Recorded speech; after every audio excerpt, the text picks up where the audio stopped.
Hi, everybody. Welcome to the Games Tavern Happy Hour. I'm Mack, and again, I'm joined with Prym. We got a fun episode for you today. Yeah, happy to be on again. Yeah, we had a good time last time. I figured we'd continue to pick your brain. All Uh, right, sounds good. so tonight we're aiming at we've already covered a couple basic tips for running a session zero, a couple tips for making sure that yep, brains, hashtag brains. A couple tips for making sure that, as a brand new player trying to jump in, and some other episode that I'm completely forgetting how to do that we did because we've done four of these already or three of these. But today's episode is tips for upping your game, tips for players again, but how to take you from your nascent beginnings of you've played a couple sessions of D&D, maybe you've played a couple full campaigns. This is a very wide spectrum audience for this one, and we're basically just a couple advices that we've done over our past. I've been doing this for about 15 years. I don't remember how long you've been doing it, Prim, but Uh, I mean, about that long, but there was a long gap in the okay. middle. But yeah, several years now. Yeah, so we've been doing it for a while, and these are all tips that we sort of picked up along the way. One of the big caveats here is please remember this is purely our advice and our perspective on this one. If you've got a good table, if you've got a great, everyone's having a good time where you're at, you guys are good. Everyone's winning.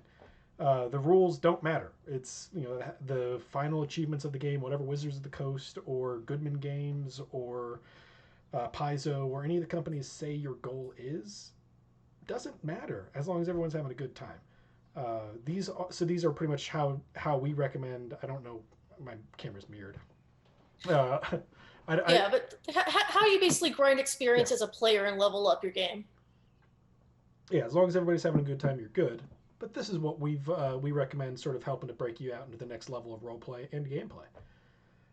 So the biggest tip, uh, one of the biggest problems that we see on tables over the past decade and change, is things grinding to a halt, pacing being killed because players are uncertain about what they're doing, or at worst, not paying attention. They're on their phone until it's their turn in combat, and that combat's really fun. I enjoy combat, but when it becomes that, it becomes a slog. So we have a couple tips to help to move you forward on that one. Uh, the Because like it's an yeah, action scene, it should have an action pacing. Like if everyone's spending 3 minutes figuring out like, oh, what am I gonna do? What are the dice I need? What ability? How's the ability work again? Like you had an entire combat run to figure that out. Like, yeah. yeah, keep up the pace. Well, even before we get to the combat round, it's worthwhile knowing what your character does, knowing how they interact with the world, how they're going to interact with the bad guys on the far end of their magic wand or pointy stick, and basically knowing what is in your bag of tricks.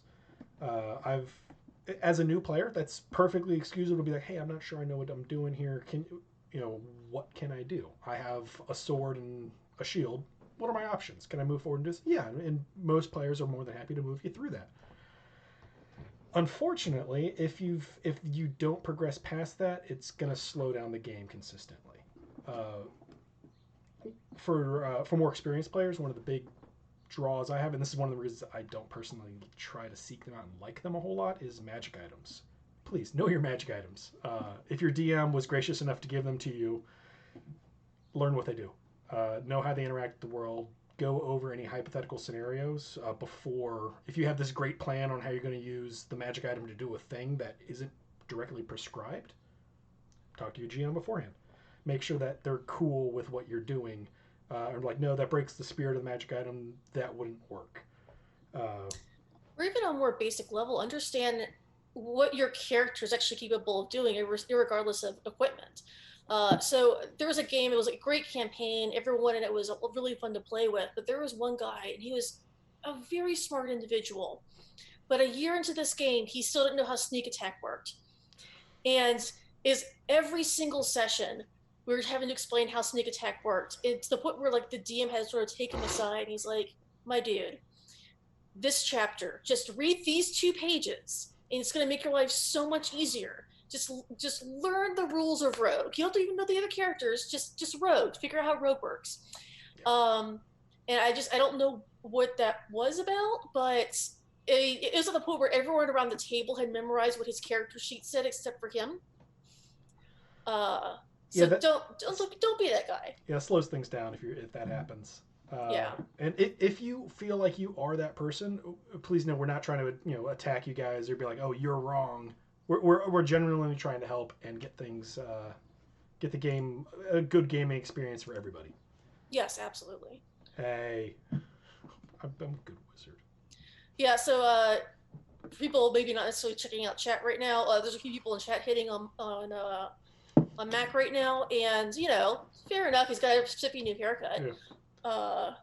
Yeah, it's actually getting shaggy, and I did it myself, so it's lopsided. Uh, I think that pretty much covers that first bullet point that we were looking at of being cognizant of what your character can do and what they're supposed to do, both on their character sheet and their general role in the party. If you have a whole bunch of okay. If you have a whole bunch of other characters that have similar things, it becomes more necessary to have that out of game conversation to niche what it is that you do. If you have the party of bards that's out doing a wild thing, you need to know what everybody in the party does. If you have a party of fighters, all right, well, who's the range fighter and who's the close combat fighter?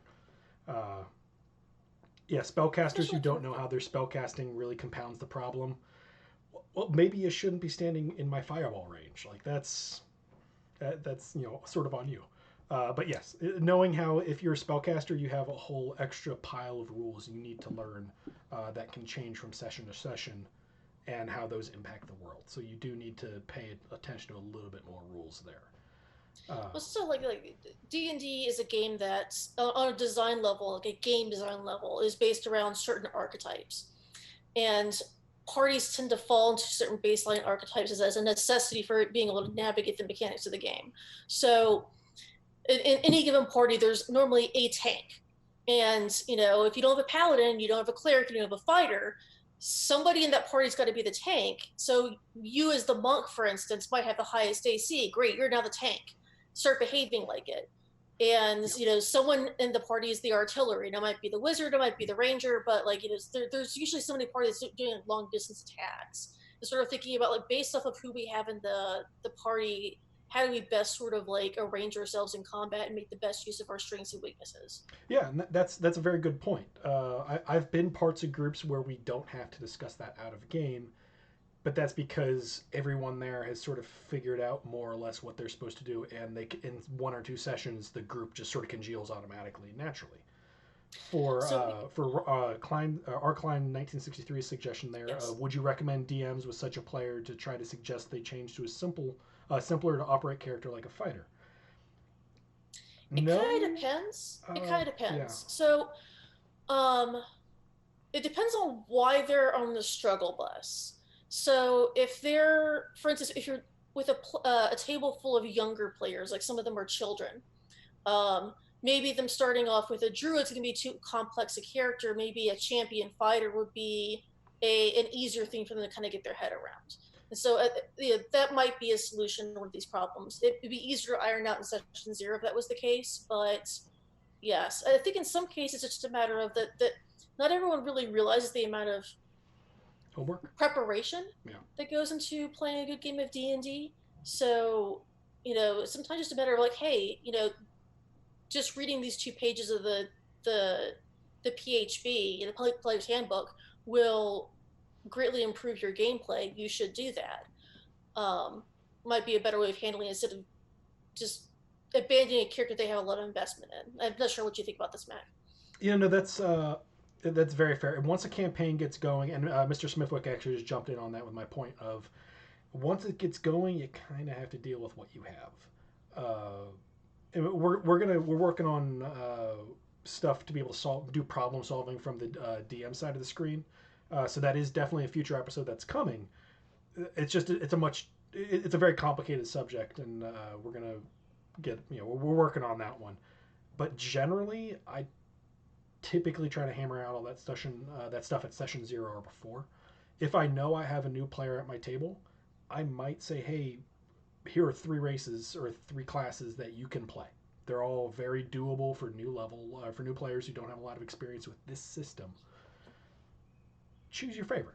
Figure it out, and we'll handhold along the way. If you have someone who's been playing a campaign for a year and they're just refusing to learn their rules, you're going to need to have some serious out-of-game conversations with them about trying to get them on board and getting things going. And if this isn't for them, figuring out what the problem is, and it's very situation-based. There's really no good way to, or no one panacea on this one, right? Oh, sure. So, uh, Warrior Streak Read in the chat asked a good question, which is, what are the basic archetypes in D&D? And this also kind of expands to many other games as well, even on the computer. This is all new, by the way. I can't help. I have no idea what these things are called. Oh, sure. So basically, you have in combat, you also have a couple of frontline fighters, people that get it within melee range and like literally hit people, with a sword or a club or what have you. These people tend to be very tough and hard to hit, or they have a lot of hit points. So even if they are hit, they can absorb a lot of damage. And this role is usually called tank. It kind of, the name sort of explains what it is. Like you are there, you're supposed to be a big, massive thing that's difficult for the bad guys to get through to protect the squishier people further behind who are doing more ranged attacks. So you might have people that are with bows and arrows, or a wizard that is casting spells and flinging magic over the tank's shoulders. Those your artillery, your ranged attackers, those go in the back. You usually also have someone there that's a support role, so it can be either buffing the other players by giving them healing them, giving them more abilities. They could also do debuffs where they'll go there and actually inflict disadvantages upon the enemy. So you have those kind of support roles. And those kind of like the main archetypes. You could probably break these down into further subcategories, but those are kind of the main three I would kind of think of. Yeah, that's fair. Someone who's going to absorb the damage, someone who's going to put out a lot of damage, and someone who's going to help everybody else. That's generally as specific as I'll get. I know some of the behind-the-scenes chatter when we were building the parties for Whiskey, Magic, and Destruction, and for the Falcon Weave. There was a lot of chats like, "Oh, well, I want to be the tank, or I want to be the face, or we need someone who's going to do that." That's not me. I don't play games like that. I'm bad at rules. So to touch on what Max said earlier, the face is somebody who's good at talking to people and good at social interactions. So that gets more into the RP portion of the game where you're going into the village and you're talking to the village mayor or whatever it is, and somebody's there that's good at charming people, lying their ass off, whatever it takes. That kind of person that's like the face of the party, because you don't want your stupid, uncharismatic, smelly half orc, barbarian doing the negotiations since a diplomatic nature. I mean, I'm in Whiskey, Magic, and Destruction. I'm getting Adgern to do it, and I have a negative charisma modifier. Yeah, but it's working well. I'm just loving because he's doing it doesn't mean it's a good idea. No, I tend to, for social interactions, I tend to lean heavily into the RP side of things, and tend to not actually get a whole lot of, and try to avoid rolling dice if at all possible on that side. And that's me. That's personal, but we are kind of, I think we've sort of beaten this. We're way off schedule. Hold on. Oh, yeah. All right, so we've gotten how your character knows, how they fit in the party, how they interact with the world from their sheet, and all that good stuff. Probably the single biggest piece of advice that I can give to any player at a table is planning ahead. Combat should be frenetic. It should be moving on. I've seen some players that do a lot of implement strict, rigid times. Like everyone has 10 seconds on their turn, and they have like chess clocks and stuff to make that go. That's a level of nitty gritty I'm not personally willing to put the effort in to make happen. But it is the right mindset where you need to be pushing forward at a rapid pace to make things go. If there's 4 or 5 people at the table and the DM, and it's like, all right, it comes back to your turn, Prym, and I'm picking on you because you're on camera with me. And it comes back to your turn, like, all right, well, what's happened? That shouldn't be a question that you ever ask. Yeah, it should be like, yes. I think what happens with some people is once the initiative passes beyond them, they're like, well, okay, they don't need me anymore. They'll go on their phone, they'll mentally tune out, and they're just not paying attention to what's going on. And what they don't realize is that when it's not your turn in initiative, you're still an active member of that what's going on because you have to be planning out your next turn. Yep. And the plan you come up with, at the first part may change based on what other people do. So you need to think like, all right, well, given where my allies are and where the enemy is, I think I'm going to move my character over here and then use this action. And, if you can, actually set aside the dice to do that roll. So as soon as it comes to your turn, be like, all right, here's what I'm going to do. Roll the dice. Yeah. Like it's, you kind of have to be an active participant in the combat, even if it's not actively your turn. Yeah, one of the big things that, because of the current limitations of everything that's going on, we've been doing a lot of games over the internet. One of the ways that we do that is we use a lot of theater of the mind. Even when I'm running tables at home or when I'm behind the DM screen, I try to do as much theater of the mind as possible, just because I like that style more. One of the rare questions you can actually ask there on the beginning of every one of your turns that wouldn't really be acceptable elsewhere is, who's right next to me? If there's a frenetic combat moving around, and you're like, hey, are there 3 orcs right next to me right now? Yes. All right. Well, that is going to play in one of these 2 options that I've moved with. Uh, Real quick, we have the chat actually doing things. This is great. So we have Josh D&D saying, having played D&D in the Adventurers League pickup games for years, we didn't have the luxury of optimizing parties before playing, and he really liked it. I agree. I've done a handful of pickup games, but even just having suboptimal parties, I like having that. I like suboptimal parties, suboptimal characters. I like the very flawed stuff that can come out of that. So I agree absolutely. Like I've never been a big fan of like, oh, we have to have a cleric in the party or whatever it is. Like I think that people get too hung up on those roles during character creation and in like the party structure. But I'm saying like in the middle of combat, in a combat situation, regardless of who's playing who, like what the classes are, there's somebody that's gonna have to be the like you have to like figure out like given our abilities, who's doing what within the combat. And so, somebody has to be like doing these various different roles, Yeah. or it has to be building into your overall strategy. You need to understand what your role is in a given combat, even if you're not slavishly adhering to the stereotypical archetypes. Absolutely. Knowing how your character interacts with the party as a whole, whether that's fitting into the standard hero's journey or I don't know if this does this have a name that you're talking about with all the archetypes, or is it just the archetypes? I have no idea. Okay. Well, fitting into that Yeah. system, Yes. even if your party doesn't mesh with the way that is the stereotypical way to make it go, knowing how your character interacts with the party writ large should be something that you guys hammer out organically, even if you're not, actively planning that. But Josh does also lead us to a great point of having a default action ready.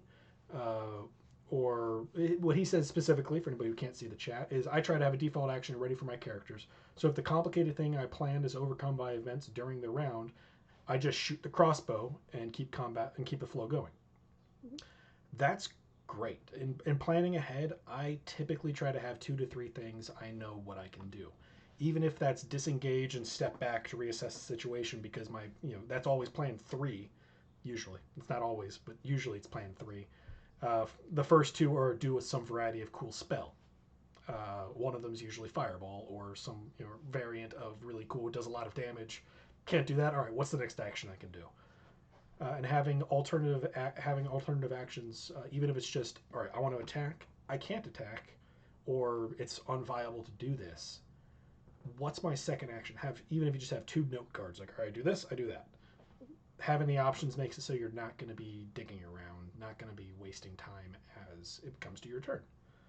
Yeah, the last thing you want to do is like zone out for 5 minutes, come back in, and it's like, oh, the whole plan to kill that monster got ruined, but if that monster's dead, now what do I do? Mm-hmm. Yeah, like definitely like have a couple plans in mind, adjust on the fly as the combat comes around. When it comes to your initiative, you should know what you have to do. Yeah, it doesn't take a lot of pre-planning. It's basically be at the table, have your phone in your pocket or under the cat or wherever, and just pay attention. As it's going, you're like, okay, try to actively think. My character's gonna, my character can do this. My character can do that, uh, and just be with it. You get it very quickly when you have the mindset of plan ahead.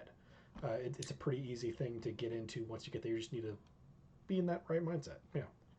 And kind of in that vein as well, like I kind of like rolling my attack roll and my damage roll at the same time.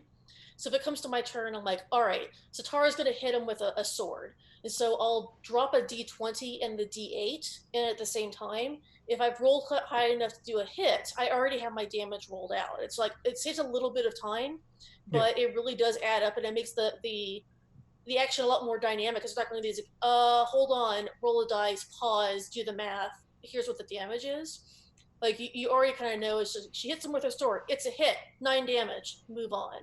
Yeah, that's Yeah. great. That kind of preparation is wonderful. I tend to go a slightly different route on that one, where I'll roll the attack die and then I'll have the other die in standby, just because I like having the clacky noises that my math rocks do, as sort of like a punctuation. Like I like that, but it still pulls into the being prepared, knowing what's going on. Like, all right, I hit. Where's my D8? Where's my D whatever I'm throwing?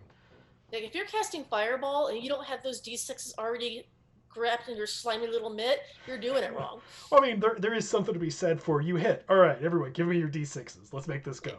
Like that's a rite of initiation that most new players have to go through.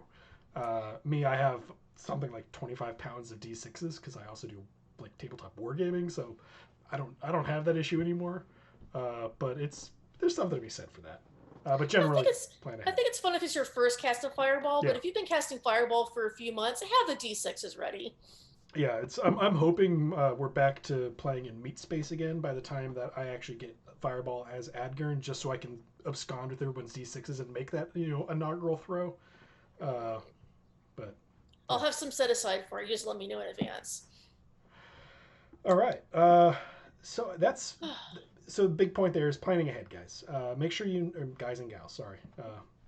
So make sure you have an idea of what your options are. This isn't this isn't Sorry or Parcheesi where you kind of have a very linear set of things to go. This is more like chess where you have to kind of think ahead, think about what you're doing. It's a complicated game. It's a lot of fun, but try to think ahead and maximize the fun for everybody. If that makes sense, right? I think kind of in that vein, you know, it not just about keeping up pacing, but sort of like to create better immersion in sort of the action adventure genre while you're in combat.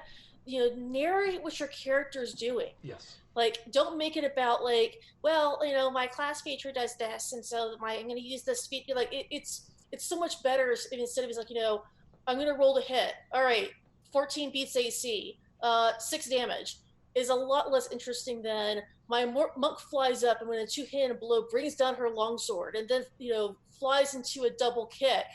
That's one armed attack to unarmed attack using. You can paint the verbal picture of what's happening, and Yeah. it makes it come alive in a way that's a lot more fun than playing this little very antiseptic minis game and turns it into an adventure story. Yeah, that's a very good sort of point on my entire philosophy for role playing games. Anytime I'm behind the DM screen, I don't know why I'm pointing. You can't see my table over there. But anytime I'm behind the DM screen, we're not playing Dungeons and Dragons or Dungeon Crawl Classics as much as I like to say we are. We're playing things that Mack thinks are fun, and it's sort of a weird mashup of all the rule sets that I know. Just because the rules are suggestions. They're there to make sure that everyone has a good time and sort of ways to be like, hey, try doing this, try doing that. But you don't have to.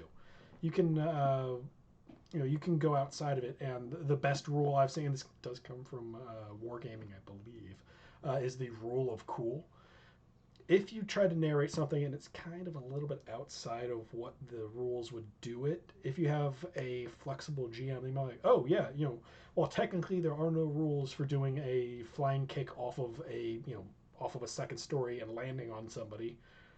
Yeah, roll a d8 for damage. Sure, we can make this happen.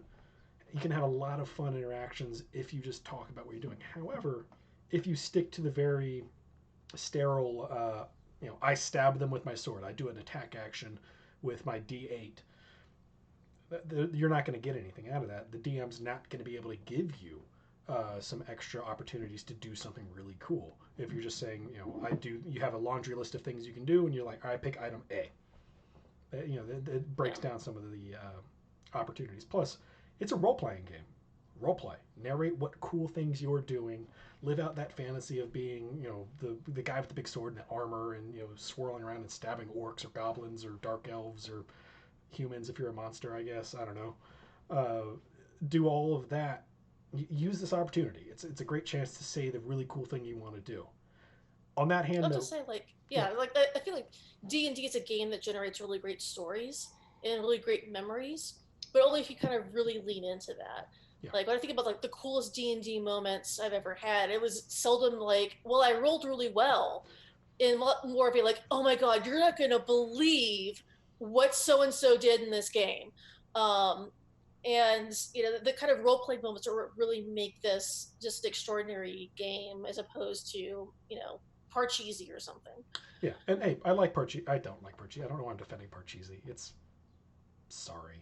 Anyway, Just still here in chat making really good comments. Yeah. I actually, even on in-person role playing, I really like using D&D Beyond on a tablet, because I just find the interface for keeping track of stuff so much easier than paper. But as much as there are advantages to doing streaming D&D versus in person, I really just kind of miss the social interaction and being in the room with somebody and hanging out, which is one of my favorite parts about D&D. It's just like, all right, once a week I'm going to spend time with friends and we're going to hang out or have a lot of fun. And I think some of that's sort of lost when you're doing it remotely. Yeah, that actually does tie really well for a plug for next week. Next week we're going to go over how to do this over the internet, how to play role-playing games over there. We're digging into a couple of the different big platforms to do that, and a couple of the non-conventional ways to make it happen, including the ways I've figured out how to make it go, which aren't the right way, but work. Because a lot of people are home right now, and we can actually probably help by saying, here's how we're doing this.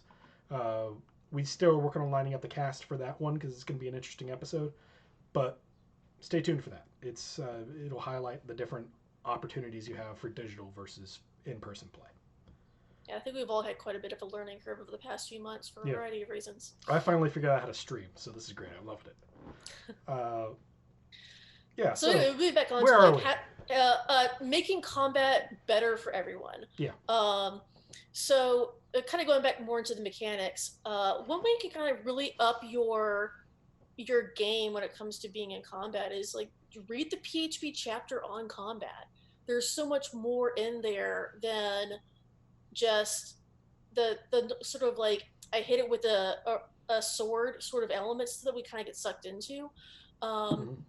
So there's multiple phases for each turn of combat. There's action, bonus action, reaction, free action, and movement. And it's sometimes referred to as the action economy.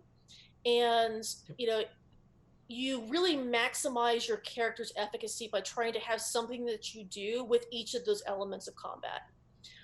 So if you are a player and all you're doing is taking the attack action every game, or every turn, and doing nothing else, you're missing out. So, like, try to have a bonus action that you can use.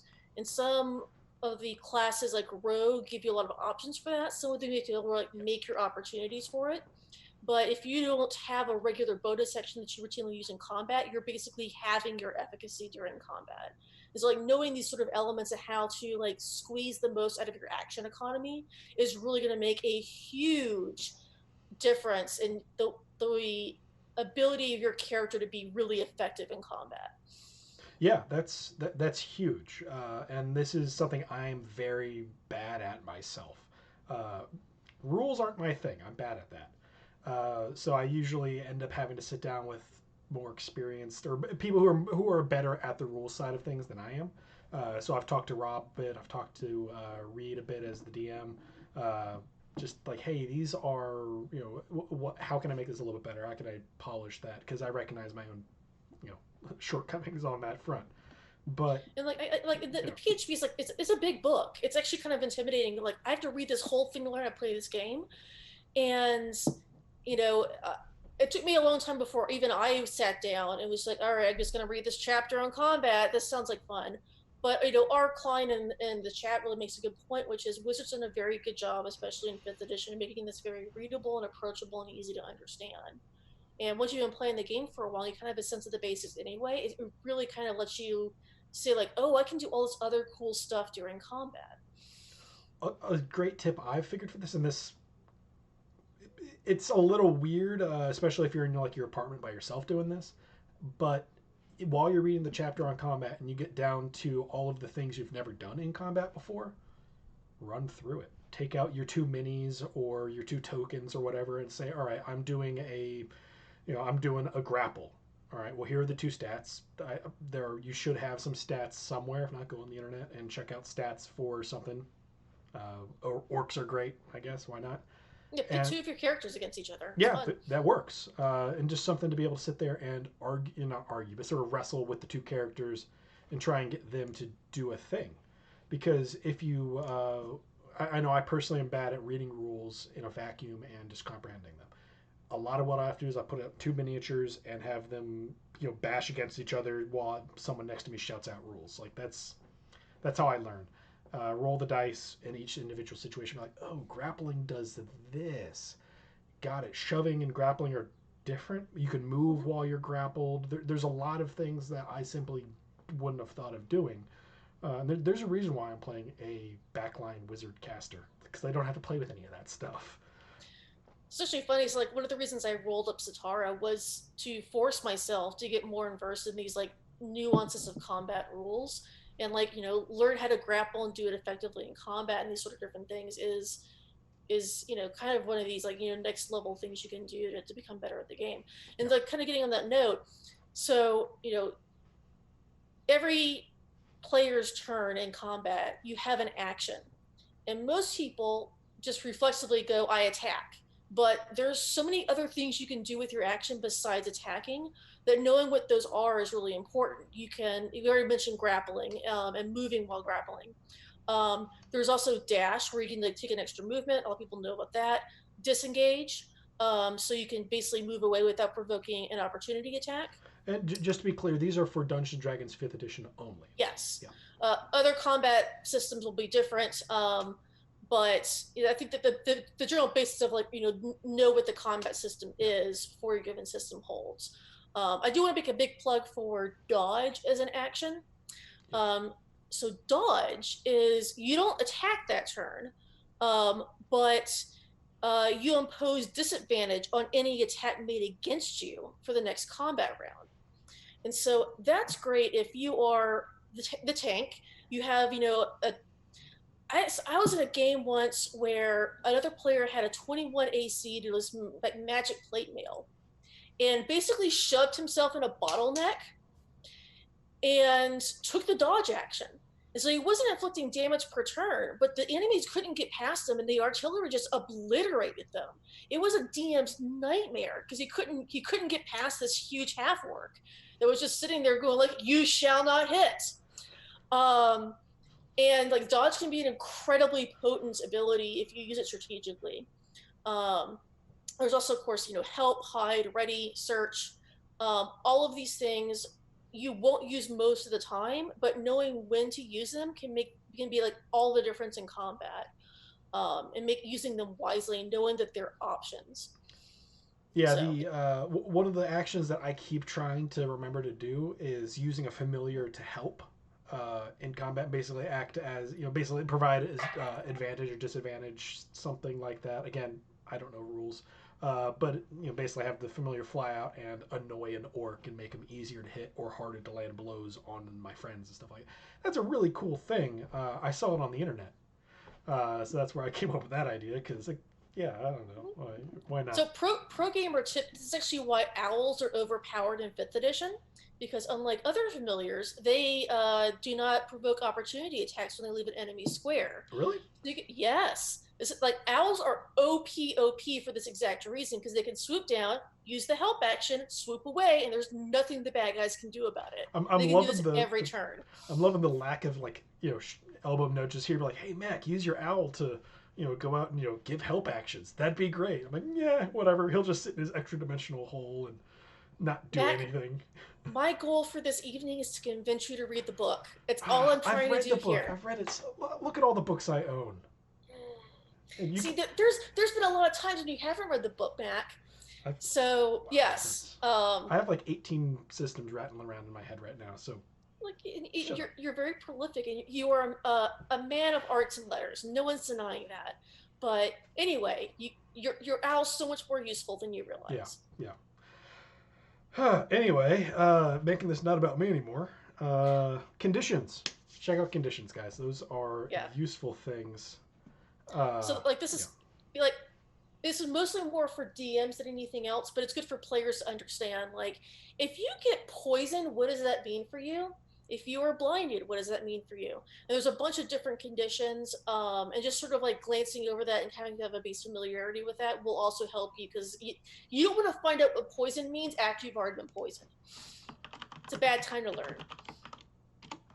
Yeah, that's one of the best things that I saw, and these are Paizo products for Pathfinder and Starfinder, but they had condition cards. I don't know if that's a thing that Wizards of the Coast has, uh, but if they are not available, I highly recommend, as any of the GMs out there that are tuning into our players episodes, uh, printing out a quick one-line blurb. I've done that on like cardstock previously. Just go and pick up basically business card things so you can get up like Staples or Office Depot and whatnot. And just be like, poisoned. You take the damage I tell you every round until you fix it or whatever it is. That should be like a great tip for a DM. Like if you know you're planning an encounter with an enemy that's going to be imposing one of these conditions, having little cards with that condition on there and be like, "Congratulations, you're poisoned. Here's your card." Actually, like might be a really I should probably do that. That would be a really good thing to do for players who may not necessarily have the combat rules memorized. Because even though I've been preaching and read the combat rules, I certainly don't have them memorized. I don't off the top of my head. So yeah, that could be helpful. Yeah, one of my favorite things about, they're both Pathfinder and Starfinder cards. And full disclosure, I haven't played Pathfinder 2 yet. I left my previous group before I moved and before Pathfinder 2 actually dropped.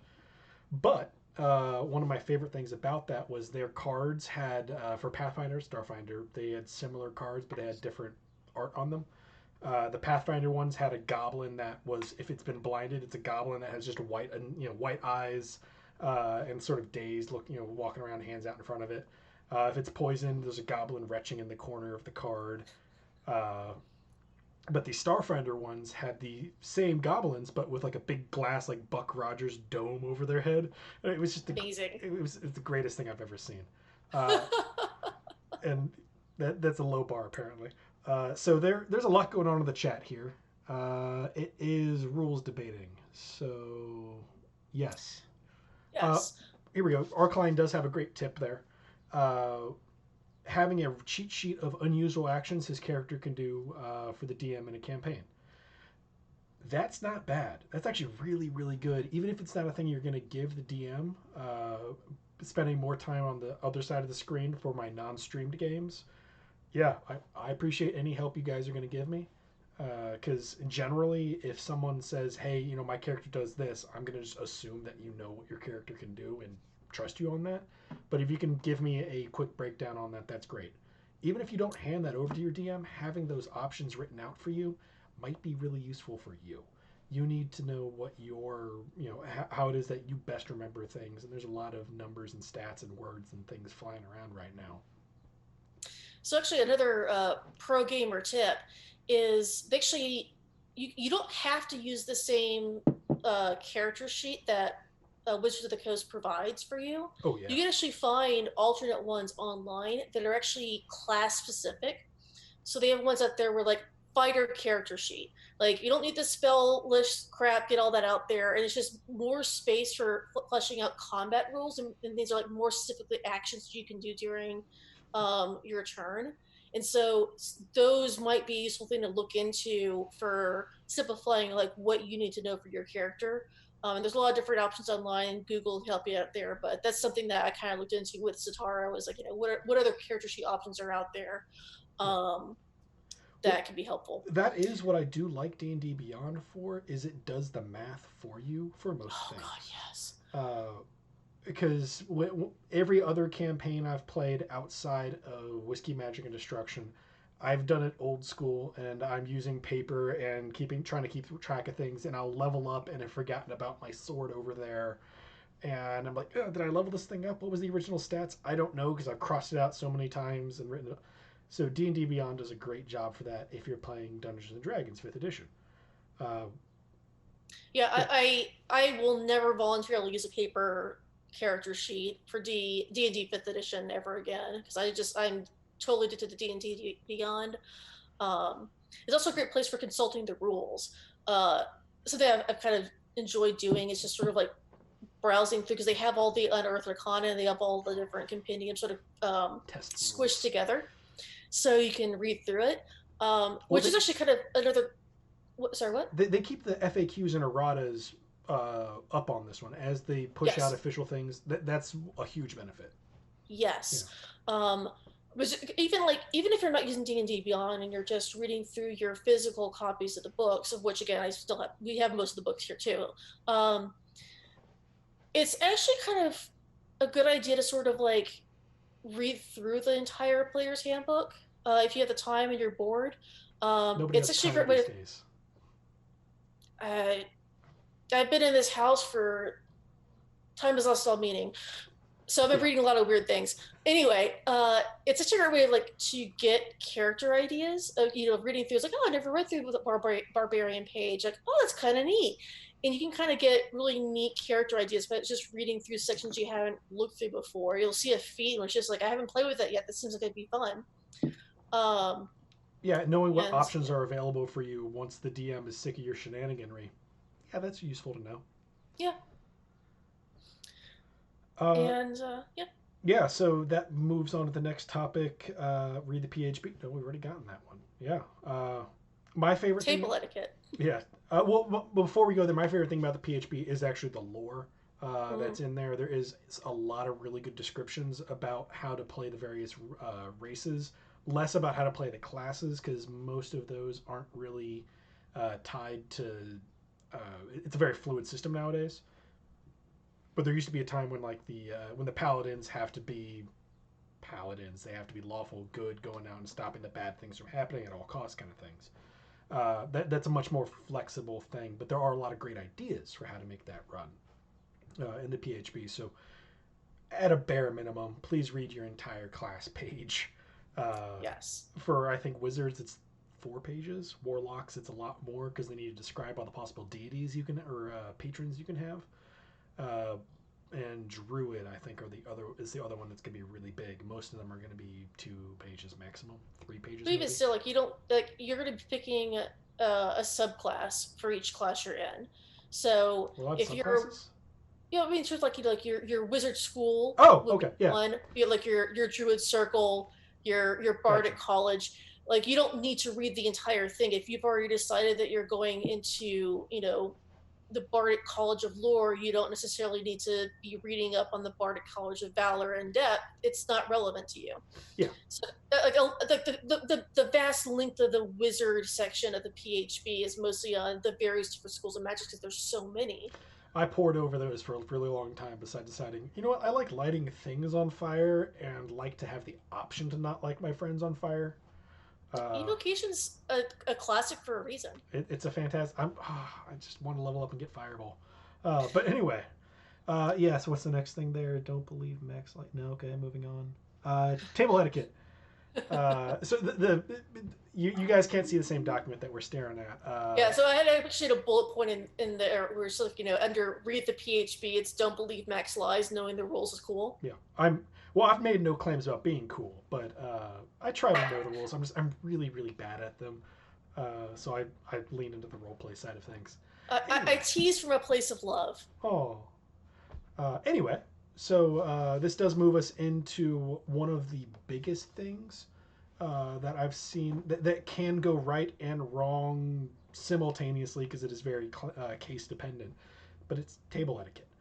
Uh, if you had to have a single phrase to boil it down, it's we are playing a game.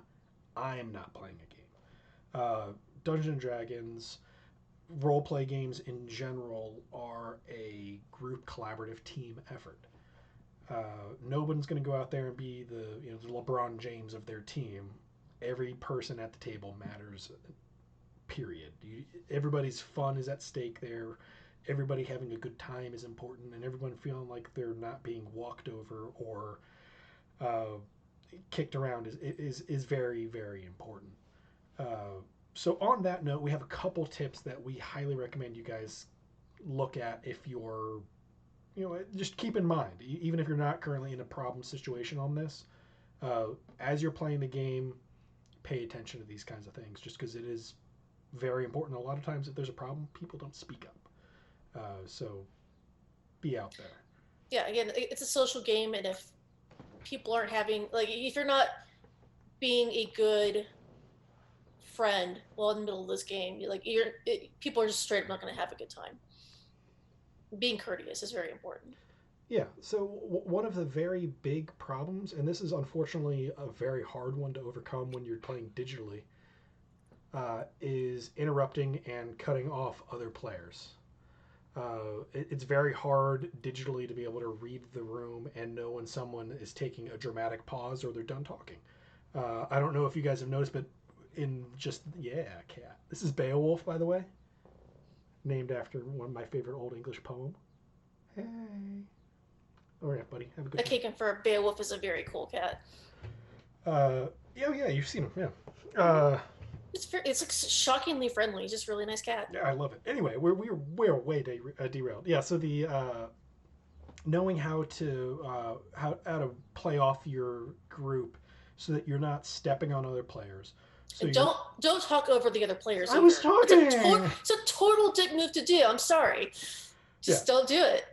Knowing when to not interrupt people, and that also comes. The other side of that is knowing when to yield the floor. Mm-hmm. Because this is not the Mack rants for an hour and a half at you. This is Mack and someone else, and hopefully not always back and someone else. Just someone else and someone else. The point there being is this is knowing it's a give and take. It's a multi-person production. When you're sitting around a table, everybody is a cast member of the play you guys are doing. Everybody's roles are important. Everybody's lines are important, and it's important to share the stage. And I think it's not just a matter of trying not to monopolize the conversation, which is something I'm always terrified I'm going to do because I have a pretty like outgoing personality. I'm not so, I'm be like, yes, that's a problem for me too. Not like, yeah, Prym. yeah. I mean, like, fair. So I'm always worried. I'm like, oh, I hope I'm not talking too much during this game. The flip side of the coin is if someone's been quiet for a while, like check in on them, like how you go, or don't make sure you're not cutting someone out of the loop if they're being quiet. Like hey, you should check in with them. Yeah, it's Without necessarily singling them out, it's more like, hey, meanwhile, with your character, what's going on? yeah with the that's something that I try to dictate when I'm a GM. If I'm having issues where someone is sitting around and everybody has a bad day, so I try to not force people into the situation if possible. Uh, but doing some kind of light, elbow nudges and stuff as we go along. This is one of the big reasons why I really try to get players to show up before, with time enough to sit around and just talk, so that I know, hey, it might be a half hour before the game, but so we can sit around, we can talk, and we can know what's going on with everybody's social life, personal lives outside of the game world. So if someone's quiet and it turns out that they're having a very hard time because of something in meat space, I will approach that situation differently depending on the person that is having a problem. But knowing before the game starts that that's what's going on is helpful. If it's like, hey, they just need to be at the table and roll dice when I tell them to roll dice, and that's where they are today. Cool. I'm okay with that. I'll stand around and interact with the other 3 or 4 people around the table and give them opportunities to dive in, but not be like, hey, you, why aren't you talking to me? Yeah. Because that can be very bad, and everybody has bad days. Everybody has something going on there, and some people just need to sit at a table and enjoy themselves. And I'd like to open the door for people, but I'm not gonna shepherd's crook and drag them through it. That I mean, said, there's definitely been times I've like played during a game, and while I've had a migraine, and I'm like, all right, my character for RP purposes is hungover and doesn't want to talk, but I'm still here. But also the flip side of the coin, sometimes it's not an outside the game issue, sometimes it's an inside the game issue.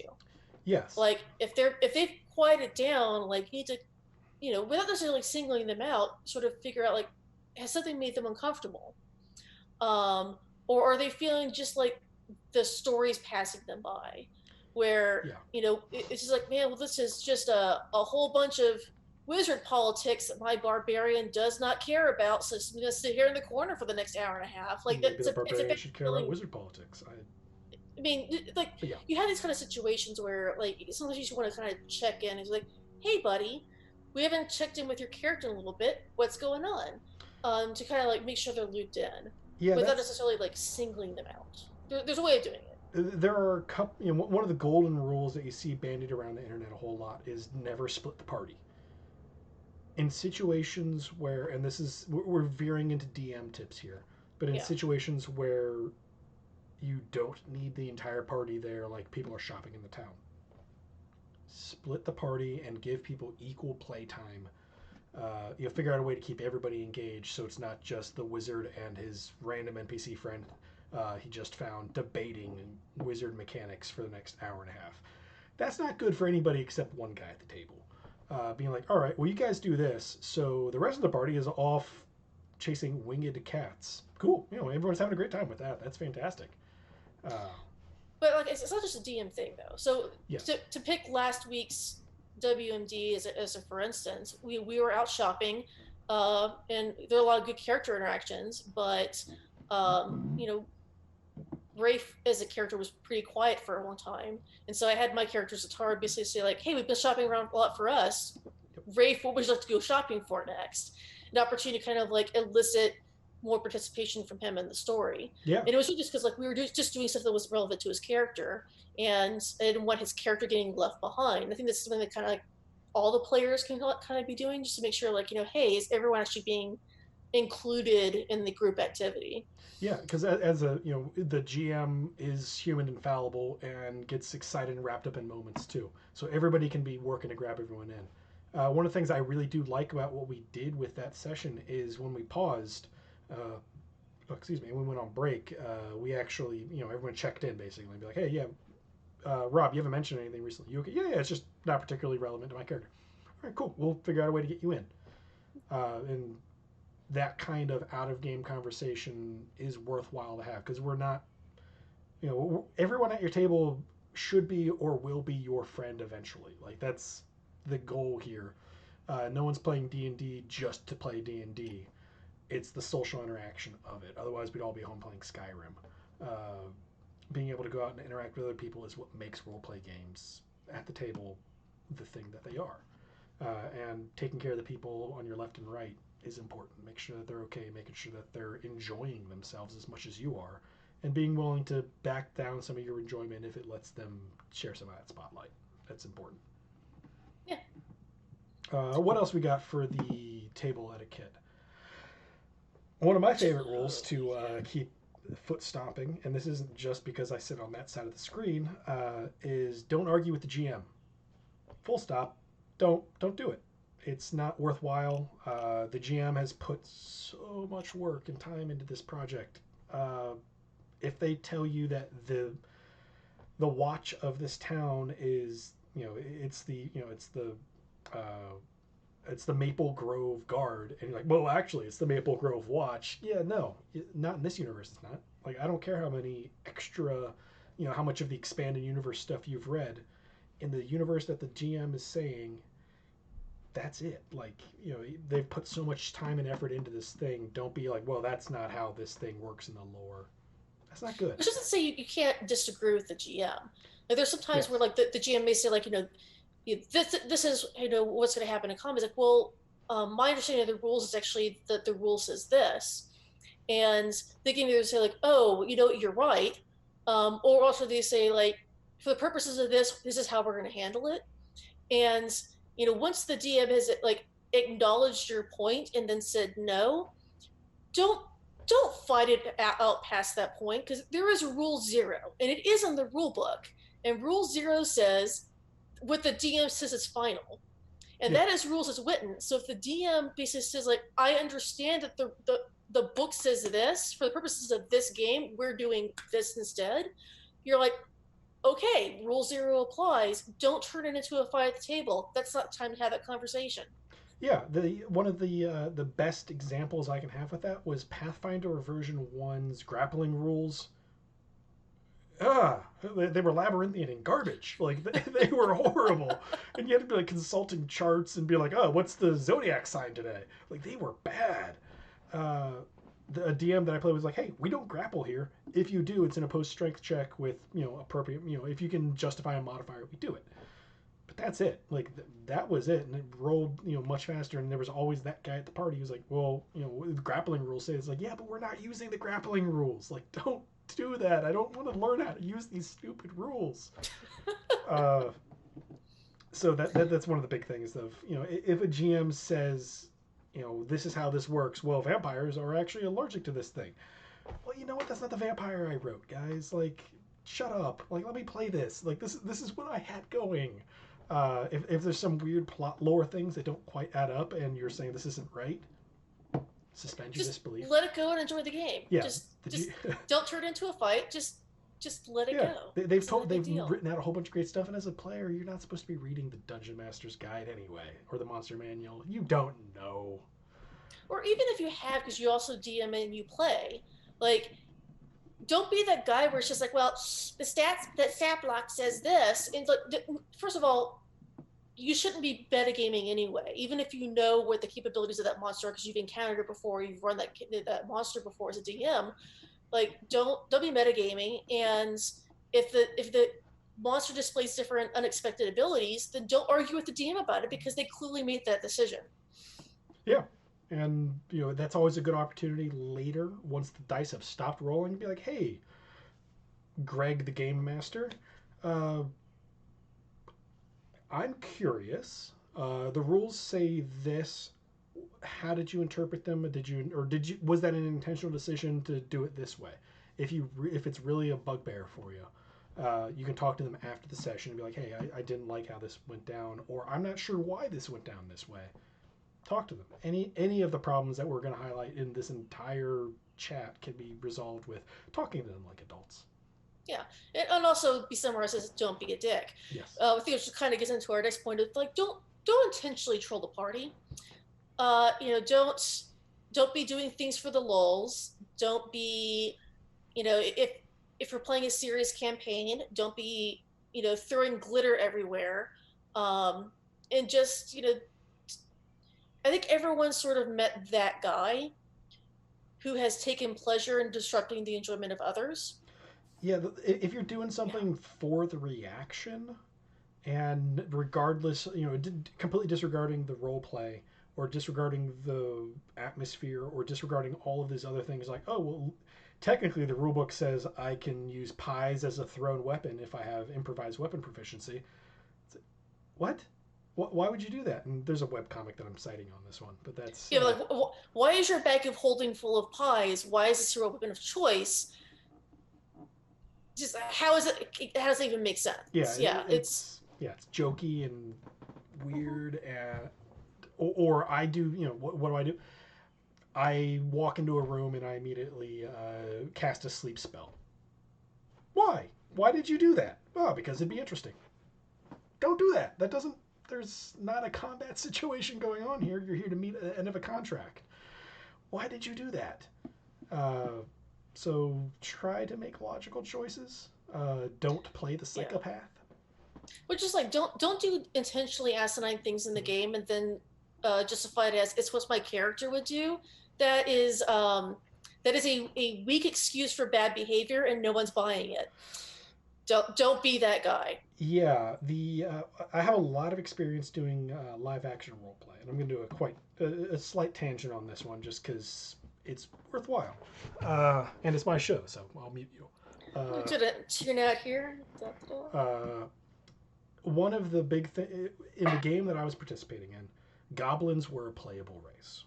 That's a thing. I played a goblin because I'm 6'3" and I think that's hilarious. I Uh, mean, it is. yeah, it's like, yeah, hey, I was a goblin dentist. It was fantastic. I had a full mask and everything. Uh, but there were people who would write as, you know, when you want to build a character style or a character, you know, backstory or a character trait, it would be hates goblins, full stop. It's like, all right, well, that's sure. And the way that they would play that out was they would attack any goblin they ever see ever, and including the player goblins, and that's kind of dickish. Like, it's like, all right, you recognize that this is not the same NPC goblin. This guy's a guy wearing a green domino mask.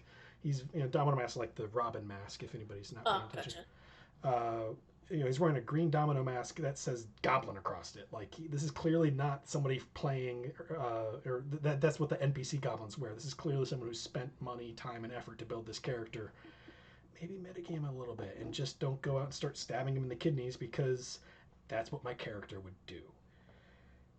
That's not Yeah. good. That's bad. That's my fun at your expense. And fun is not a zero sum game at the table or in the LARP field, if depending on how you play. Everybody can have a lot of fun. You just might have to not have the exact style of fun you were hoping for. If it means that, hey, I have to work with this other person to figure out how to make the story fun for both of us, do that. Don't maximize your fun. Don't troll. Don't do things because it's wacky and fun for just you. I'm going to go ahead and get off my soapbox here. I'm sorry. Yeah. That's Like, that's genuinely good advice, regardless of what role playing system you're in. And again, I'm glad you brought it up. Uh, just to kind of keep the conversation going, moving into just building better characters in general, like from character creation from the ground up. How do you make a better character that's more fun to play and more fun for the whole party? hey, Pawn's in here. Sorry, we've seen her a lot in the Discord, and I'm happy to see her in here. Uh, Yes. Hi, Thanks for joining Pawn. in, Pond. Yeah, so building better characters. We will be doing a much deeper dive on a variety of ways to build characters because there are a lot of schools of thought to come at this from. And there's a Uh, lot of different ways of doing it that are equally valid. yeah. So that's really what any of the advice that we're coming at here is trying to be very generic, fit the maximum amount of situations, but we recognize it might not fit exactly for your situation on that. And I'm caveating this because there's been some blows exchanged behind the scenes in the chats trying to figure out how to make this segment work. So It's just just like caveat. people have different tastes and characters, and they enjoy Yes. different things out of the game. And it's important to realize that what works for you individually isn't necessarily going to work for everyone. So again, these are kind of more generalized things, and they're more like guidelines than rules. Yeah. Even then, I would say just their tips and suggestions to try and if you're having problems coming up with a new character or trying to build something and it's just not quite meshing with the world, here's some of the solutions that we have that you might want to think about borrowing from. Yeah. But the biggest one on all of that is the first one that we've labeled at the top of the list here. Speak with your GM, your DM, your judge, your lawyer. No, the computer. I'm thinking paranoia. Sorry. Speak with the person on the other side of the screen. Let them know, they'll tell you what kind of campaign that they're thinking about doing. I have never thrown people into a campaign without giving them some kind of back of the box blurb. Even if it's like, hey, we're going to be playing in the Forgotten Realms, but with only things out of the player's handbook, and it's going to be a traditional style sword and sorcery. Expect this. Expect it to be that. There's going to be nothing bizarre or wacky that doesn't fit within the player's handbook. I think that was pretty much the brief I gave you, Prym. Yeah, for sure. Like you don't want to be like you don't spend a lot of time and get like really invested in this character build that you came up with. You've done all this work into an 18-page, background, character background, and then show up and realize like, oh, I'm not allowed to play this character because it's the DM doesn't want to have Eric Cochra in the setting. Um, Yeah. then you're just like, well, you gotta start from scratch anyway. Like you have that conversation before you get too invested into whatever character concept you have, to make sure that what you're doing is appropriate for the setting and for the table. And there's nothing to say you can't be playing multiple characters in multiple campaigns. Like Mm-hmm. if you really have your heart set on the Aarakocra, but I don't want them at my table because I don't understand Aarakocra rules and I don't want players to be able to fly. Okay, go, if you have another opportunity, bank the character and play it later. Maybe later if I know that you have your heart set on the Aarakocra there, Prym.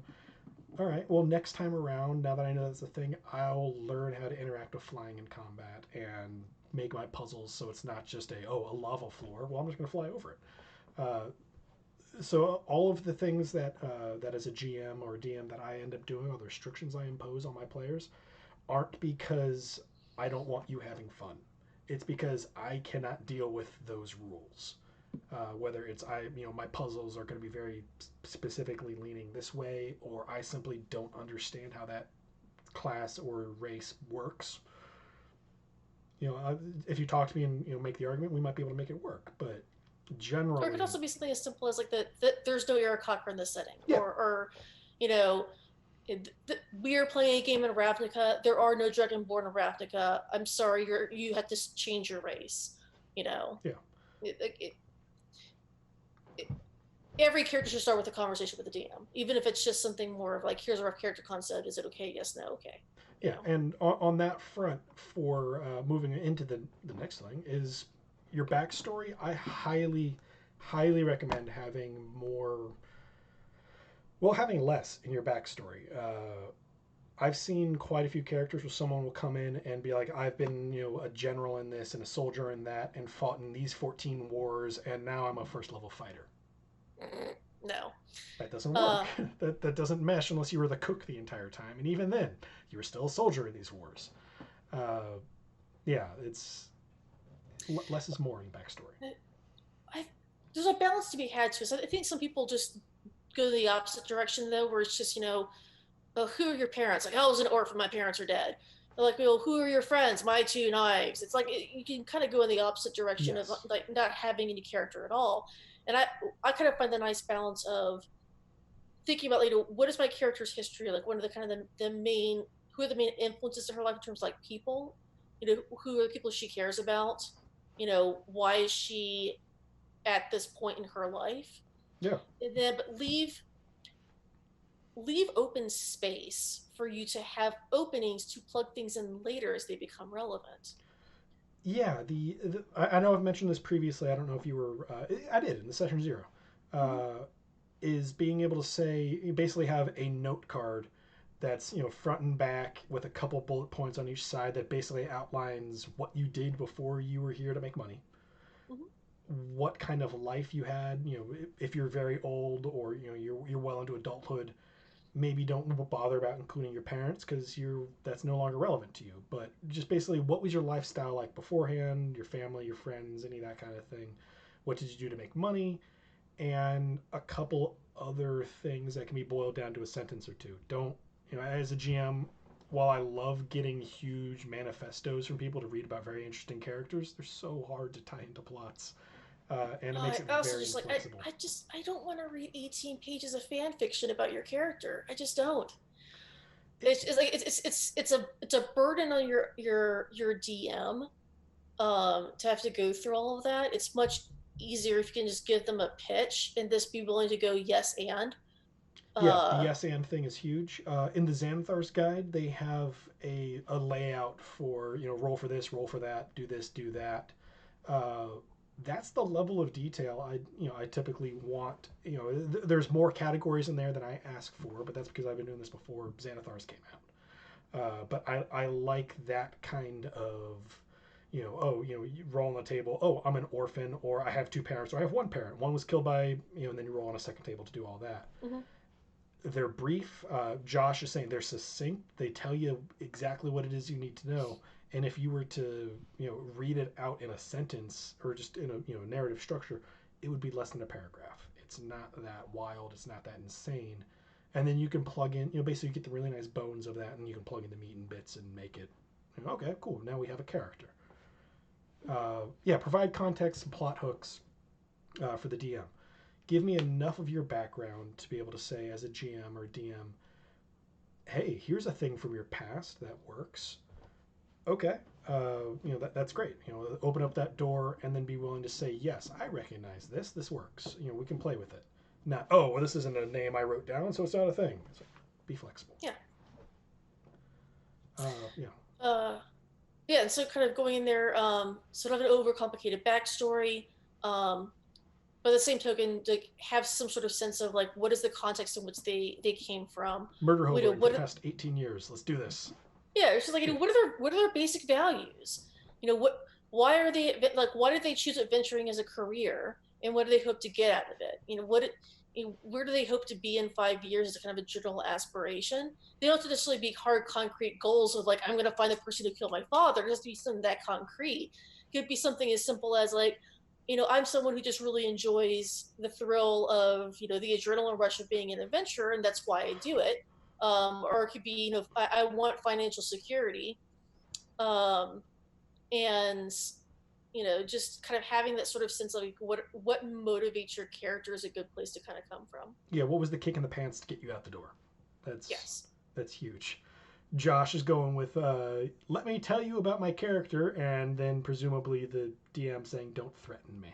So, there's been some times where I, in character would come up to somebody's like, hey, I don't know much about you. Tell me more about yourself.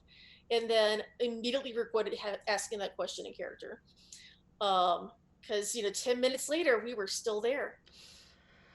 There's a couple hard and fast rules on that one. And the first one is don't tell people about your character who haven't asked about it. And when they do ask about it, make sure they're not just being polite. Well, just also like scope the depth of your answer to the appropriate level of that question.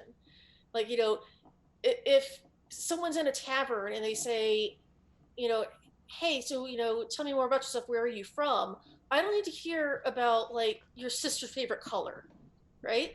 You say like, hi, I'm from Waterdeep, and, I've been adventuring for a few years, and, I'm just kind of in the area for X, Y, or Z. You can have a succinct answer to that. Like, imagine you are at a bar and somebody asks you that. Don't go into the relationship with your mom. It's not kind of appropriate for the level of conversation. Yeah, that'd be a weird conversation to have if I'm at the bar and out of character. I go to the local bar because I'm allowed to do that in my fantasy world here. And the guy next to me is there, and I'll chat up a conversation. Be like, oh, hey, how are you doing? Or are you new here? I haven't seen you around. And then he starts telling me about his mother. I'm leaving. I'm not gonna finish my pint next to him. Like, that's weird. That's a weird shift. So try and don't do anything in character that would be creepy IRL unless you were attempting to be creepy because your character's creepy. Don't be creepy. Like Anyway. Anyway, Josh also raising a really good point. Don't be afraid to lie in character. Someone asks you backstory, you can also lie about that, if that's an interesting character point if you want to go to. And so, yes. Please stop telling me about your mom. So with this next one, I want to introduce it because I haven't put it in there yet. So when you're building characters, it is incredibly important to be aware of the standard of that. If you're playing a dwarf, be aware of what a standard dwarf in this world is. Know how they interact with the other races, how they're viewed by the other races, and play. What's their culture like? Yeah, what is their culture? What is their history? Like, where is this person coming from? Yeah, know how they work with that. And I personally vote for playing variants of the standard trope, but for the love of all things that are, whatever deity your character thinks or worships, if you're going to not play that trope, if you're going to deviate wildly from the norm, have a very good reason to do it. If all dwarves Absolutely. are this, and you want to be something that's not that at all, you want to shave and be generous with money and hang out with goblins and elves all the time, you better have a really good reason for that and run it by the GM before you do it. Absolutely, because like guaranteed that person was like probably raised by other dwarves, and so why are they making such a strong break with their culture and the normal disposition of that race? Yeah, Is a deliberate choice that you would have to make and justify in order to make it work. Um, so just you know, don't. I would also really need to like don't necessarily be too slavishly adherent to the tropes, um, but also be aware of what they are, so that when you do go against the grain, if and when you do go against the grain, know why and how you're doing it. yeah, because there are people like modern world is not, we don't have monolithic cultures. Monotypical, I think is the term there. Everyone in America is not homogenous. We're not all identical. Everyone in other countries is not identical. But we all typically have some kind of culture. Like everyone in America generally knows what American culture is, and if they're not doing that, if they're acting as a different way, or focusing on a different specific culture, they probably know why they're doing that, or they have a good story for why they've done that. So being able to play that in the fantasy world, if we've established in the Forgotten Realms all dwarfs are, you know, hate goblins and elves because of centuries of war, and they're sort of grubby with money, and they like being underground, and they all grow long beards. If you decide to break from these standard things that are built out in this fantasy world, you should know why. And there is a lot of room to play within that. You can be a dwarf that has all of these traits, but you can have other things in there. Those aren't the end all. Those aren't the end points of the character personality. But you can also violate those traits too. It's not the end of the world, but know why you're deviating from the norm. There's also some races that have it kind of baked into it by nature. Like the majority of halflings don't go adventuring Yeah, because their home buddies like to stay at home. So if you're an adventurer, you automatically need to kind of think about, why as a halfling am I going out on an adventure, even though it's not typical for halflings. Um, if you are playing a good aligned drow, that is very atypical for your race. You should have a good reason why that's the case, yeah, and a good character justification for that. So just know it and think about it. Um, yeah. And and yes, Pod has a great point in chat. Don't make the negative traits of your race the sole trait you portray. I cannot possibly agree more. Um, yeah, the player's handbook and all of the various supplements that are out there do a really great job laying out opportunities to role play the races. And I would grab my player's handbook, but my cord's not long enough and not going to happen. But it's things like a dwarf does a dwarf, I think, like trusts people really well, or trusts friends really well, and is incredibly loyal and stuff like that. It's like, okay, cool. If you have friends and you build up those relationships, you're going to be incredibly loyal. Or dwarfs hold grudges, and dwarfs, don't forgive slights very easily. Okay, these are all things you can do. You can pick and choose from these things that all dwarves do to actually just be kind of some. Most dwarves as a culture tend to look at it this way. Uh, and there are some really positive ones in there. There are some negative ones in there too, but they're all sort of the style of the fantasy race that they've built. I know that this is kind of an unpopular opinion, but I'm going to throw it out there anyway. If you want to do something wild and off the board, consider human. That is what that race is great at, is doing whatever it is you want them to do. If you want to do, if you want to have someone who's a wild druid of some kind, I don't know, I'm bad at making characters. But if you want to have something very off the wall, maybe consider trying to plug that into the human archetype instead, and see if that actually fits, and doesn't shatter the mold of the universe. Uh, and but I I, agree. Like this is yeah, actually, humans are my favorite race to play in D&D Fifth Edition, just incredibly because they are flexible. so incredibly flexible. It's not that I don't play other races too, but I think that humans actually underrated rather, in how flexible and how actually powerful that particular race is, Absolutely. and the mechanics. Um, So there's 26 racial variants for humans in 5th edition, each with their own language. Uh, yes. And then, of course, there's also like various mixes of those different racial groups, or various people were just like, well, 3 generations ago, there's definitely some Orcish in there, or something like that. Like, canonically in the Favorite setting. There's a lot of flexibility for doing different things with humans in the setting. They shouldn't be overlooked just be Yeah. for a flashier race. Like I love humans for that ability to be able to do whatever it is you want them to do. If we're playing, if we're going back to the very origins of it, where Tolkien was, the grandpapa Tolkien. Tolkien's humans were the ones that could go off and do things. They could change and do all sorts of wild and weird things because they were not tied to the music of creation and blah blah blah. This is weird. Anyway, the idea of humans being able to be far more flexible in what it is that they do versus all the other standard fantasy races has been baked in since the beginning. Don't be as scared to explore those grounds. 26 racial variations of humans and all of the the combinations of those that you can think of. You have a lot of ground to play with there. Play with it. So, kind of talking about how actually powerful stat-wise humans can be in 5th edition, kind of brings me to a kind of related point, which is don't get too hung up on optimization. Having the perfect stats and the most optimal stats for your character doesn't equate to making the most fun character. Not always. I know some people who Not always. really, who their thing is math hammering their way through this. Okay, that's your thing. Get yourself with a party that wants that and have a good time. For most of us, that's not it though. Yeah, for people that are like the number side of it, so the enjoyment they get, go nuts. Like, find a play group that supports your play style and have as much fun as you can. However, I much like, I find that a character's weakest stat is often their most interesting. So I was actually talking. Is very interesting as around the table.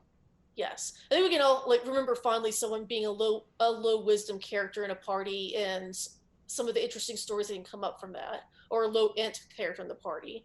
I was actually talking to my husband about this topic last night, and he brought up that he had a wizard where he had a -1 in strength, and the way he justified that was he was missing part of an arm, like he had been in an accident, and so he just strength was never going to be his forte, so he leaned very hard into his int, and that was the way he kind of compensated and became a wizard. And so I think you can like have really great character building elements out of not just the character's strengths, but also their weaknesses, and it can be like one of the more fun elements of the character. Yeah, that's great. Here we go. So there are no. Josh, embrace the suck. Yes, I was going with there are no half dwarfs. Yeah. I was going to do a joke, but it's all you. Have fun. Oh, please go ahead. Just I think dwarves they should call them mules in the setting. Mules. Are they? Because I've seen some ideas kicked around for half races. Grabbing the gnome or the mule characterization, but that's all from.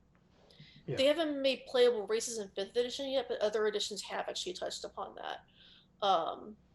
But if you actually read the PHB description of humans, they will also mention that basically because humans, that's how they swing. They have they interbreed with a lot of different races, and so humans, the bards of the race class. Even in your garden variety humans, you can also see in their facial structure some weird parts of their ancestry. Hell, like even sorcerer's entire class built around that concept. Yeah, so there's a lot of interesting stuff you can do with, but yeah, embracing the suck. Yes. Some of the funniest things I've ever seen is a player rolling on a skill that is their absolute lowest stat, and some of the best story making moments have come out of those sort of situations. Yep. It's like, well, you have a -3 modifier on this. Let's see how this goes. Good luck. But yeah. Yeah, so ignoring optimization or avoiding optimization. Don't be seeking that out. Doing min-maxing of your characters. Min-maxing in pretty much any game is, in all the circles I play in, is kind of a no-no. Particularly in role-playing games, doesn't quite mesh. Especially when it makes no flavor sense. Yeah. Like, I've seen a lot of people on the internet optimizing their warlock paladin multi-class builds, And I keep on talking like, what paladin oath do you have that allows you to sell your soul to a demon? What's the Or demon just Gygax, and it's to the best stat rolls possible. Like that's how. Come on, pay attention. yeah, it's just it's like what is the flavor of your paladin oath in your warlock patron? Like how does it sort of resolve itself? Because it makes no sense flavor wise to me.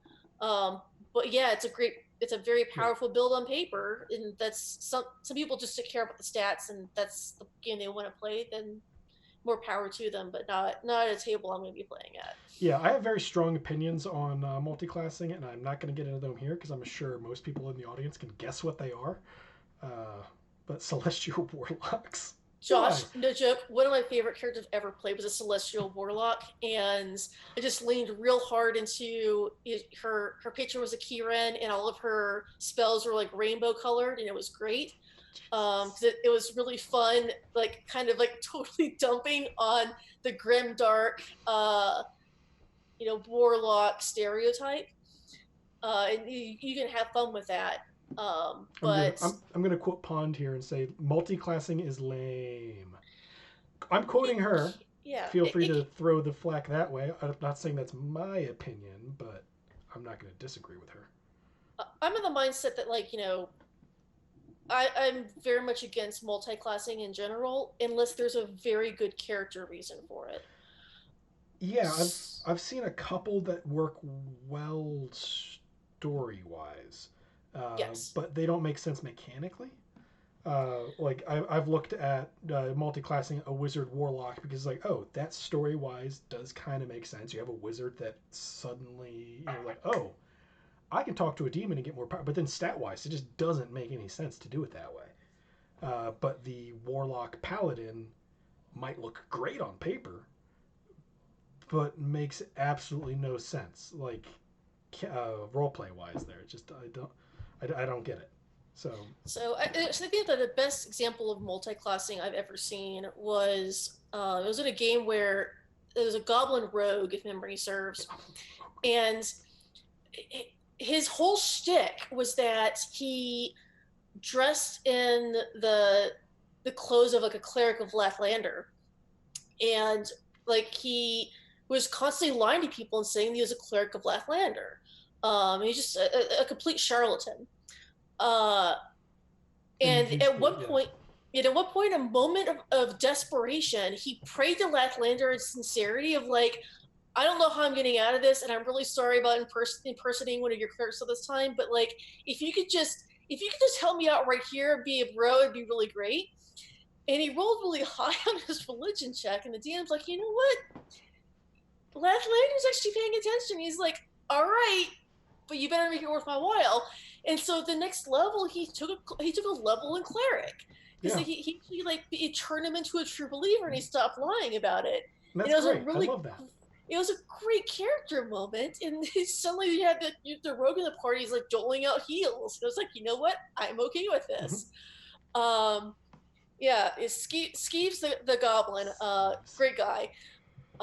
It's like it can be done really well, but I feel like it needs to be motivated by like a really good character decision as opposed to like I just want these stats. Yeah, It's not a great reason to multi-class in my opinion. yeah. In general, my one of my guiding principles for doing all of the role playing games is the stuff on your card exists to facilitate role play, not the other way around. If you're chasing stats, if you're just chasing to be able to have roll the highest number possible, I personally feel like you're missing the point. That's not what we're doing here. This is about having a fun storytelling experience, and part of that comes with that is having shortcomings and flaws. And flaws make things really, really interesting for characters. And on the other side of the spectrum, speaking of flaws, don't make a joke character for a campaign. Yeah, That's gonna get old really fast. Like it's fine to do something sort of weird for one shot if that's going to be fitting in with what that's going doing, but just don't make a really annoying joke character. yeah. Joke characters tend to, if your character is a single walking punchline, How much fun is it to keep hearing that same joke in your regular life? If you know a guy who knows exactly one joke, it's your uncle, and every holiday he tells you the same joke on a repeat. Great. I don't care. Like I get it. It was funny the first time. It's not funny anymore. So try to avoid making characters that exist simply because that's wacky, because it stops being wacky and it starts getting grindy. Uh, Josh actually tees off exactly into the next. I think he's seen this. Uh, Try to avoid directly ripping off characters from another IP, intellectual property. There is a caveat on this, though. The game master's allowed to do this because they have a lot of other things they have to be working on right now. But the thing I wrote down here is I love Lord of the Rings. I love playing dwarves. I will never make a dwarven character called Schmimli, the son of Schmloin, because what? Why would I do that? That's Gimli, but just with a different name and me fervently arguing that it's not Gimli. Don't do that. It's okay to draw inspiration from a character that you Yeah, love. Like, there's a lot of times where I mean, yeah, I like this character a lot in this particular book. I'm gonna take some of the points of that character and make a D&D character kind of inspired by that, but it's not the same person. Just don't do a reskin. Like, you try to find some of this like a for a place of a bit more originality, even if you are taking inspiration from another source. yeah. There's a fine line to walk here. I'm sorry, my color's going in and out. I'm trying to get something into the chat. Yes, Randolph Arc Wizard is you can do better. There we go. Okay. Randolph Arc. Am I missing something? I don't understand the reference. Randolph Arc Wizard. Instead of Gandalf. Randolph instead of Gandalf. Oh, gotcha. Okay. Yeah, I would like Randolph the Ray. So I don't know. I'm very uncreative with things, but okay, yeah, that makes a lot of sense. Yeah, you don't want to play. Yeah, you don't want to play just reskins or slight renamings of characters. That's just all we're getting in the chat now. I'm loving it. Okay. Randolph the Red. Okay. Yeah, yeah, yeah. So that's an hour and a half, guys. I think we've gotten the point across. Are there any questions about some of this stuff we've done? Any concerns or problems you guys have encountered that you want some guidance on? Because Prym and I will totally fake it until you're happy with the result. There are also some other great tips that we haven't touched Yeah. on. All of that is something either throw it in the chat here. I don't know. It's somewhere. Throw it in the chat because it's different for each browser, and if you're watching on a phone or something, Maybe. down if we're on YouTube, I don't know. But I mean, for me, I think it's actually no, it's over here. It's over here. For mine, it's my screen's over here. That way because it's not mirrored. But yeah, so we're just gonna be pointing randomly and hope that no one just randomly came in. You know where your chat is. Yeah, you know where your chat is. Here we go. Josh is kicking in with it. Do you have any recommendations for character names? Greg's a great recommendation for a character name. So name generators or suggestions in the books. Yeah, I got an answer. It's all you.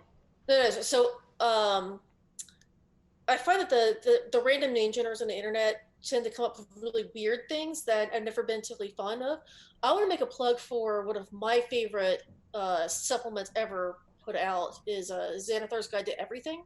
Is that a supplement at this point? I thought that was just like PHB Part 2.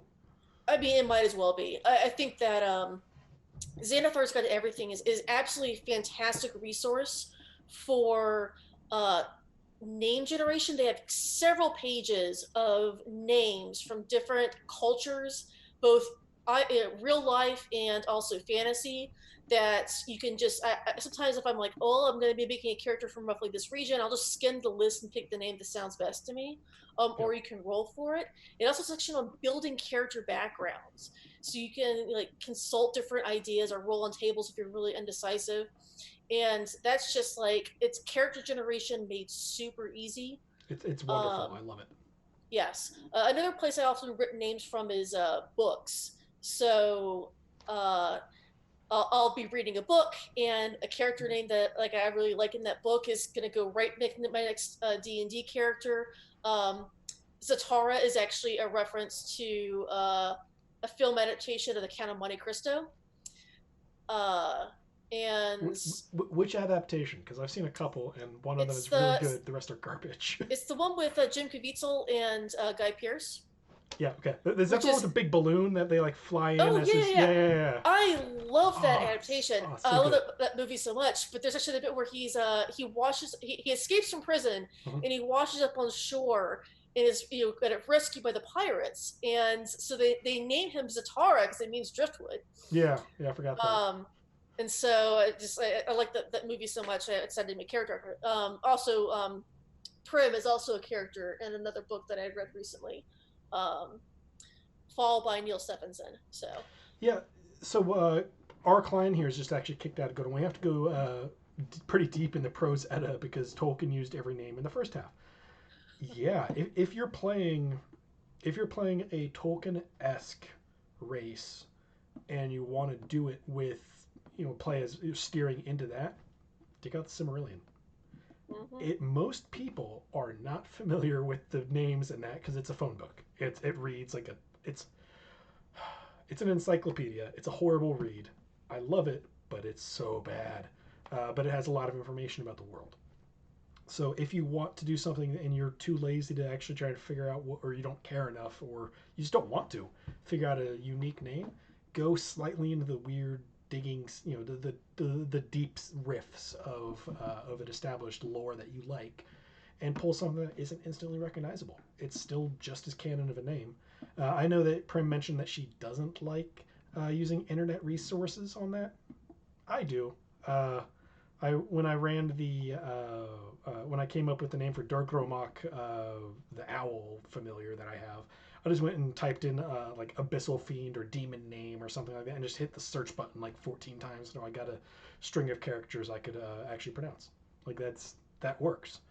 Uh, I think it's great, especially if you're DMing and on the fly you don't have a character name and you're not going to be spending a lot of time like flipping through the books. Like they can be a great resource. It's just not my go-to. I have an answer for Uh, that one, and I know I've mentioned oh. this one before. I do all of that homework beforehand. Mm-hmm. So typically, when I'm behind the screen, I have a list of the major character name or the very major races that they can come up with. So you're going into a town. I know there are dwarves, elves, and humans in this town. Here are dwarf, elf, and human names. And then I just you're like, oh, you've run into the barkeep. It's an elf. Oh, what's the elf's name? It's the next name on the list. Scratch that out or write barkeep next to it. Barkeep Maple Grove in brackets to say it's the barkeep in Maple Grove. And there we go. We're moving on with our life. Sorry, we have King of Pie and Robin in the chat with the deep cut Star Wars NPC jokes. Therm Scissor Punch being an actual named I character in love Therm Scissor Solo. Punch. Therm Scissor Punch is the absolute best name of a character So ever. aggressively lazy. Any series where there are a lot of really lazy names, Therm Scissor Punch has to be one of the laziest ones I've ever done. It's a giant lobster monster. I do want to skip backwards a little bit. We kind of wrote past a really great comment that Josh had in chat. The PHB also suggested character names actually in the race sections. Yeah. And that's also a great resource that I've used for some of my characters as well. So if all else fails, definitely picking something right out of the PHB is a great start. Oh, the chat's gone wild with Therm Scissor Punch. I'm glad everyone likes him though. Yes. I mean, it's a play on Thermidor. It works on so many levels. There was another question someone had. It was also Kick Up High. How do you create backgrounds for characters or any resources for ideas? Yes, I do have. Xanathar's Guide to Everything, as we already mentioned before. Xanathar's Guide. If you're one of those character or one of those players who can only buy one book, because there's a lot of them out there. Player's Handbook should be the Player's first Handbook, and then play off of the standard trope. It's not the most creative exercise you can do, but there's still a lot of latitude you can play. And learning, it's like, all right, it's a dwarf from a hold, and has curls in her hair or beard on his face, and he doesn't like these things. Okay, that's your baseline template. Mutate out of that. If you don't yourself have a huge concept of what you want to play for this thing, play with the tropes that the character backgrounds provide tropes that you can riff off of too. Yeah, that's being able to say, all right, this is what a baseline dwarf kind of looks like. Play around with it a little bit. So another thing I sometimes found as a fun way of starting it is I'll go to the list of the gods of Faerun and they're spelled in the player's handbook, but there's also a really good rundown in the Sword Coast Adventurer's Guide. Yeah. There was in a lot more detail of them, and I'll pick a god I haven't played with yet, and I'll make my character devoted to that deity. Yep. And that sometimes is like a great way of sort of building backwards of, what does that person's life look like? So I played a cleric in a game for Dragon Heist, and she was a cleric of Mask, the god of deception and lies. Okay. It's a deity I'd never really dealt with before, and so I was like, okay, what does that look like? I'm like, well, she's very devoted to that god who's not openly worshipped in a lot of cases, building up kind of the secret network of people that worship Mask. You also can't just go around saying like, "Hi, I'm a cleric of the god of lies." She's just going around there just like a cleric of Timora, and pretending to be that sort of cleric. She later that character went out later wound up running into Skeeves the Goblin, and they didn't get along because she was afraid. She was angry that guy stole her gig. But so like that's an interesting spot. Zatar actually came from a point of me like again going through the list of gods. I'm like, well, I haven't worshipped Joaquin yet, so what does a character look like that worships the god of finance? And kind of going backwards from there. Oh, that makes a lot more sense now. Yeah, things are clicking into place for Mack over there. There's like Keynesian economics here. What the hell is going on here, Prym? It's just part of her backstory is she was a cleric in the temple of Joaquin for a while. That kind of makes sense now. Yeah, things are clicking into place. But I find that finding some sort of bit of the lore, it may not necessarily be a god per se, but some sort of element of the lore. It could be a setting, it could be an element of history, and then working backwards and saying like, this person has interacted with this particular part of the lore. What does that mean about them? And working backwards can be a fun place to get a character idea. Yeah, just having that single kernel that ties your character to the world, and then organically building out of that is a great way to go if you're newer at building characters. You're not sure what it is you want to do. So there's a bunch of different ways to approach that, but the big rule there is root it in the world. If you don't have something wild that you want to do, grab a god, grab a standard template for the character, grab a region, grab something out there that you can connect to, and run from there, as opposed to just trying to figure out and come up with something out of the blue. Because there it is. That is my library for Dungeons and Dragons. That is not the extent of it, and I have a lot of other old stuff that's not worthy of putting up there because it's all like first and second edition and third edition crap. So it's all old and sort of ratted and broke apart and embarrassing to own, because it's that's a badge of honor. That's not embarrassing to own. Oh no, the condition that they are, they're not in good condition at all. So I don't put them on stream. Well loved. Yeah, I will go with that. So there's one of the greatest things we have with Dungeons and Dragons is 46 years of lore now. That's also a huge detriment to new players because it's a monstrous thing you have to try and unpack. I'm not going to read all of that. You can't make me. No, you can't. It's like how the Star Wars Expanded Universe is the worst part of Star Wars. Fight me. There's the things like I'm not even going to go down there because I might get pilloried in chat, but you're right. So there's a very large body of tomes that you can dig into. If you're curious, you can do Dungeons and Dragons goblinoids and get multiple Wikipedia articles that are longer than my arm that'll tell you everything you want to know about them, and dig through those and be like, oh, I'm playing a goblin character, I like this nugget of information here, let's take it and build a character out of that. You have a lot of flexibility. Just play with it and talk to your GM if you're confused. Oh, one more idea I want to toss out there is I actually have a huge collection of fantasy character art to draw upon, nice. Either as NPCs when I'm DMing or when I'm trying to come up with character art for a player character that I'm playing. And there's sometimes I'll find a really sweet piece of character art. I'm like, I want to play this person at some point. And I'll just save it in my rainy day. Like if I need to have a D&D character, I'm going to pull up this character art because that person is awesome. I don't want to be them.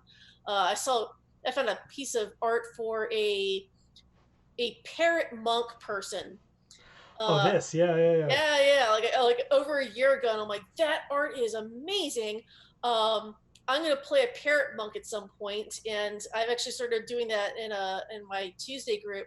It's not Tuesday group, Monday group, and it's been just an absolute blast.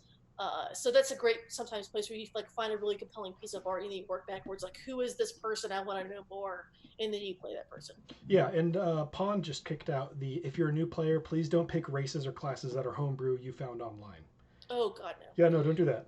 If you're a new player, I can't recommend strongly enough sticking with things in the PHB. Uh, Yes. it minimizes the amount of stuff you need to buy, so it minimizes the investment into a game you've never played before, and it minimizes the amount of rules you need to learn. It might not be your dream character, and I get a lot of people really want to play that. Was the parrot monk named Coco Beware? Actually, no. The carrot monk's name was Whook, but we call it Click. Oh god. Okay, I'm gonna just minimize the chat here so I can just get through this point. Damn Josh. Sorry. So yeah, the when you're just getting into this, you want to minimize the stuff it takes from. You want to minimize the things you can learn. You have to learn to be able to play the game. So you pick something that's a tropic character out of the main book. Just gets you playing, gets you learning. You're not married to this character for life. You can ditch them in the next campaign, or when let do a subtle nod to the to the GM, be like, hey, I'm done with this character. Kill them horribly, or they're gonna retire. You can do that. Like you can swap characters mid campaign if you can figure out a good story reason why one leaves and another one comes in. There's nothing saying you're stuck with this. Once you know the rules and realize this isn't what you want to do, feel free to do something else. If you're not having fun, there's nothing that says you have to stick playing the same thing that you're doing because that's going to turn you off from the game in whole.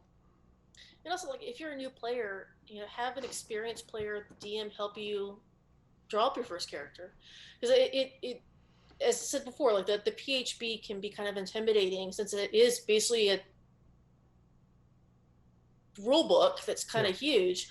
Um, Having someone who's already been through that and kind of help you guide through the process makes it a lot easier. I know that my first experience with fifth edition, um, you know, someone did walk me through the character building process, and it made it a lot less intimidating. Gave me some direction of like, where do you want to go? What do you want to do? Like, what kind of character do you kind of imagining? Yeah, having a mentor who can take you under their parrot wing and get you going. Yeah, it's a callback, right? Having a mentor in role playing games is huge. Especially if you've never played this game before, or you've never played role playing games in general before. The level of mentorship you're going to be getting will be different. But anytime I'm playing a new system, I like to walk it through with someone who's played this before. So kick up high ass. Have you ever had someone create a character for you? Yeah. And yes, like there's been some times where I've done one shots, and someone just slid me a character sheet, and I just ran with it. Mm-hmm. So there's a small obscure games convention in the UK called Contingency, where it's for like the really hardcore nerds go out into the middle of nowhere and play really obscure role-playing games, and to include some that are still in playtesting. So you have people that are building their own games, and they're just like, please come play my game because I need to get more than the 5 nerds I know playing this game. And so you show up there, and it's just like, here's this system you've never used before. Here's this character sheet. You're now this person. Go.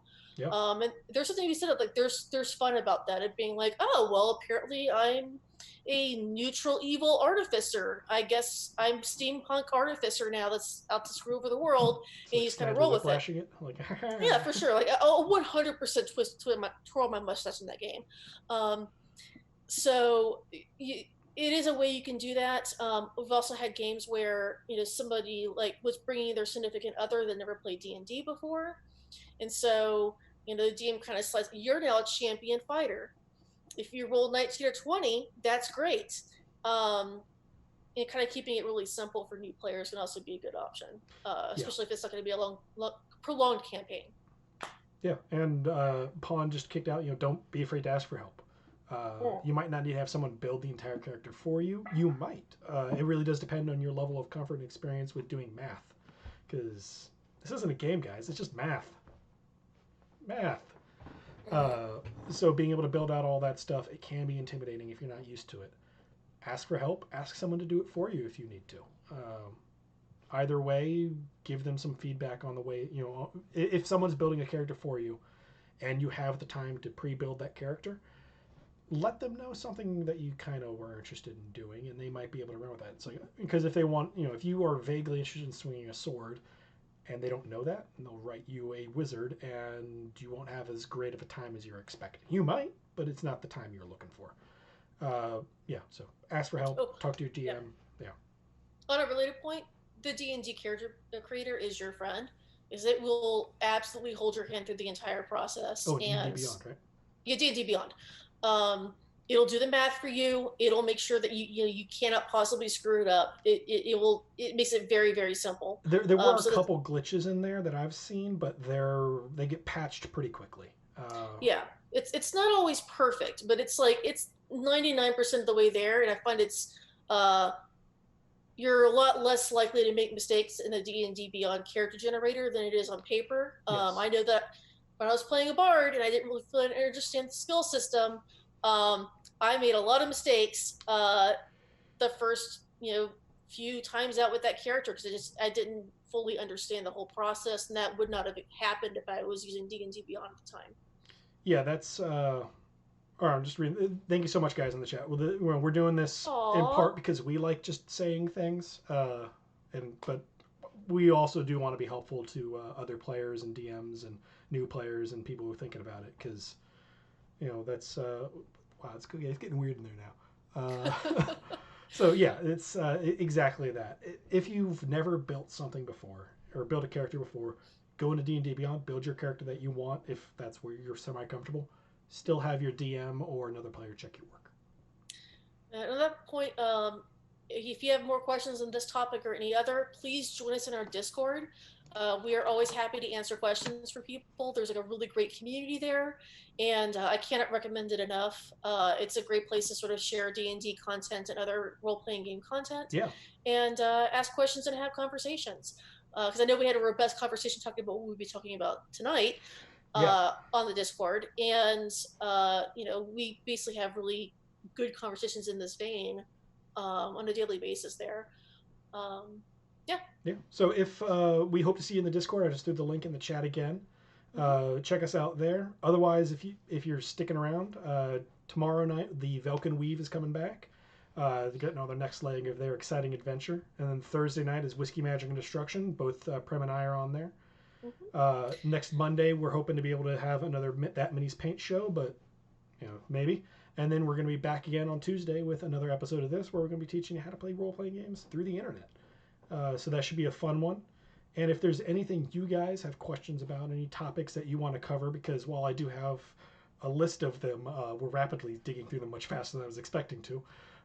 Hit us up on the Discord, or hit us up on the Discord. That's the only way I know how to check it out. Or hit us up on the Discord or any of our social media handles or whatnot, and let us know what you have questions about. We would love to be able to give you the content you're looking for. Yeah, absolutely. And thanks so much for tuning in, everyone. Yeah, thank you so much. This has been a great conversation with the chat with some really great questions, and I think it's really made the whole conversation a lot better. Yeah. So unless there's anything else from the chat, I think we covered it pretty much everything. Do one last real quick look. We're amazing. Aww.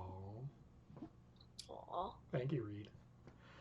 We will go ahead and call it a night here, sign out, and we hope to see you guys tomorrow for the Velkin Weave. All right. Have a good night, everybody. Good night, guys.